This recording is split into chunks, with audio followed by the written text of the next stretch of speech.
नमस्कार दोस्तों, अगर आप सोच रहे हैं कि बीटेक करने के बाद आपकी ज़िंदगी में क्या बदलाव आएगा तो ये वीडियो आपके लिए मोस्ट इम्पॉर्टेंट है। आज मैं बताने वाला हूँ कि बीटेक करने के बाद आप किस तरीके से अपना करियर बना सकते हैं और लाखों और करोड़ों के पैकेज ले सकते हैं। तो दोस्तों, वीडियो को स्किप मत करिएगा, ध्यान से देखिएगा।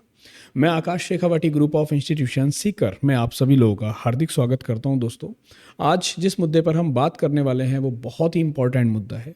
बीटेक आज अगर हम देखें तो हर तीसरा चौथा स्टूडेंट बीटेक की तरफ सोचता है। अगर आपने 12th में मैथ या एग्रीकल्चर लिया हुआ है तो आप बीटेक कर सकते हैं। बीटेक के लिए बहुत सारी ब्रांचेस जैसे कि mechanical, civil, electrical, electronics, chemical, computer science के भी specialization, data science, artificial intelligence and machine learning, या इसके अलावा बीटेक इन एग्रीकल्चर साइंस। इसके अलावा और भी बहुत सारी ब्रांचेस होती हैं जिसमें आप बीटेक कर सकते हैं। पर सबसे पहले हमें ये सोचना चाहिए कि आने वाले 5 साल बाद किस ब्रांच का स्कोप हो सकता है, क्योंकि कई बार ऐसा देखा गया है। जो मेरी रिसर्च है सन 2005 की अगर मैं बात करूं दोस्तों, तो 2005 तक बूम पर चल रही थी मैकेनिकल, इलेक्ट्रिकल, इलेक्ट्रॉनिक्स। तभी अचानक से सडन बूम आता है कंप्यूटर का। 2002 से शुरू हो गया था, कंप्यूटर में हाहाकार मच चुका था।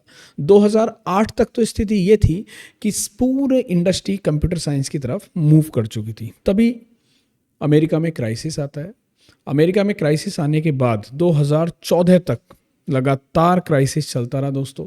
उसके बाद कंप्यूटर साइंस की डिमांड भी बढ़ती रही, अनदर ब्रांचेस की भी डिमांड बढ़ती रही, पैरेलली मार्केट ग्रो होता चला गया। पर लोगों का रुझान कहीं ना कहीं जो उतना स्कोप जा रहा था वो कम होता चला गया। रिसेशंस के दौर में लोगों ने देखा कि किस तरीके से कंपनियां अपने एम्प्लॉयज़ को फायर कर रही हैं।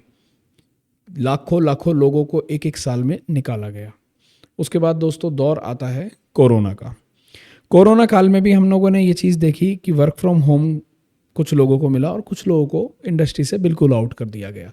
कुछ ऐसे फील्ड थे जिसमें फिजिकली अपेयर होना था, जैसे मैकेनिकल, सिविल जैसे फील्ड, इलेक्ट्रिकल जैसे फील्ड, जहाँ पर लोग जाना पसंद नहीं कर रहे थे उस टाइम पर, और सडन रिसेशन देखा गया।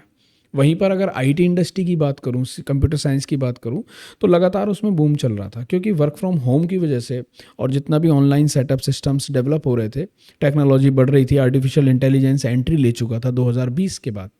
तो दोस्तों डिमांड लगातार बढ़ती चली गई। पर आज हम 2025 में खड़े हैं। लगभग 2025 ख़त्म होने को है, क्योंकि जब आधा साल से ज़्यादा निकल जाता है तो हम उसे मैथमेटिकली राउंड फिगर में ख़त्म ही मान लेते हैं।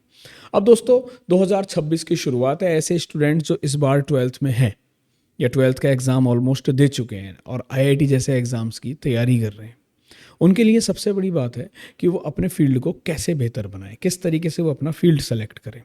तो एक बात तो क्लियर हो चुकी है आईआईटी की तैयारी करने के साथ साथ कि आप इंजीनियरिंग में जाना चाहते हैं। अब इंजीनियरिंग में ब्रांच कौन सी आपको लेनी है, ये सबसे अहम मुद्दा है। आप ऐसे समझिए दोस्तों कि आप आज एंट्री कर रहे हैं तो 4 साल बाद आप फील्ड में जाएंगे, यानी कि 4 साल बाद आपकी एंट्री होगी। कुछ लोग 3.5 या 3 साल के बाद प्लेसमेंट्स हायर कर लेते हैं, प्लेसमेंट्स को पा लेते हैं कॉलेज से या फिर ऑफ कैंपस। अगर मैं बात करूं कंप्यूटर साइंस में डेटा साइंस और एआईएमएल की, तो दोस्तों नो डाउट कंपटीशन भी बढ़ रहा है। लोग भी सबसे ज़्यादा इस ब्रांच को सेलेक्ट चूज़ कर रहे हैं और सबसे ज़्यादा जॉब भी आने वाले टाइम में इसी ब्रांच से मिलने वाली है, क्योंकि पुराने लोग ऑब्सोलीट होने वाले हैं। कंप्यूटर साइंस के बारे में एक बात और कही जाती है, जो लोग इसके एक्सपर्ट हैं वो इस बात को मानते हैं, इससे कोई गुरेज नहीं रखते, कि दोस्तों कंप्यूटर इंजीनियर, सॉफ्टवेयर इंजीनियर का जो करियर है वो 10 to 15 ईयर्स का है, क्योंकि टेक्नोलॉजी इस इतने ही समय में चेंज हो जाती है। तो या तो उस इंसान को नई टेक्नोलॉजी अडॉप्ट करनी पड़ेगी, या फिर उसे फील्ड से आउट होना पड़ेगा, या फिर मैनेजमेंट में जाना पड़ेगा। बाकी अनदर फील्ड्स में ऐसा नहीं है, जबकि एक कंप्लीटली मिथ है दोस्तों। टेक्नोलॉजी ऐसा नहीं है कि 10 साल तक वही रही, 10 साल बाद रातों रात बदल गई, ऐसा कुछ नहीं होता। ग्रेजुअली चेंजेस होते हैं, और अगर आप थोड़े छोटे छोटे चेंजेस को भी एक्सेप्ट करते चलते हैं तो आप लंबे समय तक उसमें टिक सकते हैं। सबसे पहली चीज़। दूसरी इंपॉर्टेंट चीज़, अगर मैं बात करूं मैकेनिकल इंडस्ट्री की भी, तो मैकेनिकल इंडस्ट्री में पहले लेथ मशीन हुआ करती थी, फिर सीएनसी आई, उसका हाई अपडेटेड वर्जन डीएनसी आ गया, जो आर्टिफिशियल इंटेलिजेंस के हिसाब से काम करती हैं। अब उन मशीनों को समझने के लिए हमें कंप्यूटर साइंस की नॉलेज होना बहुत ज़रूरत है। हमें ये पता होना चाहिए कि एल्गोरिथम्स किस तरीके से काम करती हैं, प्रॉम्प्ट कमांड किस तरीके से काम करती हैं, तभी हम उन मशीनों का बेटर यूज़ कर पाएंगे। उसके लिए भारत में लगातार ट्रेनिंग्स होती हैं एम्प्लॉयज़ की, हर 3 साल 4 साल पर बाहर से इंजीनियर्स आते हैं, नई मशीन्स को सिखाते हैं किस तरीके से काम होना है, और बड़े इंजीनियर्स उस पर काम करते हैं।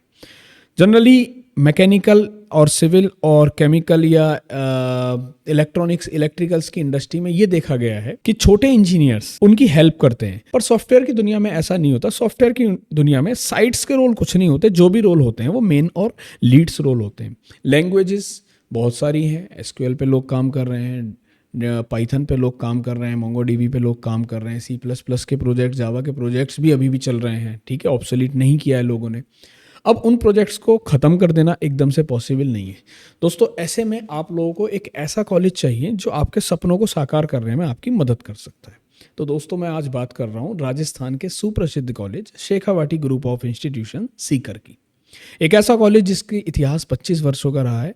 यहाँ से हजारों विद्यार्थी सफल होकर आज देश और विदेश में बहुत अच्छी जगह काम कर रहे हैं, MNCs में काम कर रहे हैं। तो मैं चाहता हूँ कि अगर आप सिविल, इलेक्ट्रिकल्स, कंप्यूटर साइंस, उसके specialization data science, artificial intelligence, machine learning, या फिर मैकेनिकल या एग्रीकल्चर में बीटेक करना चाहते हैं और लाखों का पैकेज लेना चाहते हैं, अपना करियर बनाना चाहते हैं, तो आप इस कॉलेज को अपनी प्रायोरिटी बना सकते हैं। एडमिशन अभी ओपन है दोस्तों, एक बार कॉलेज विजिट करें या फिर दिए गए नंबर पर संपर्क कर सकते हैं।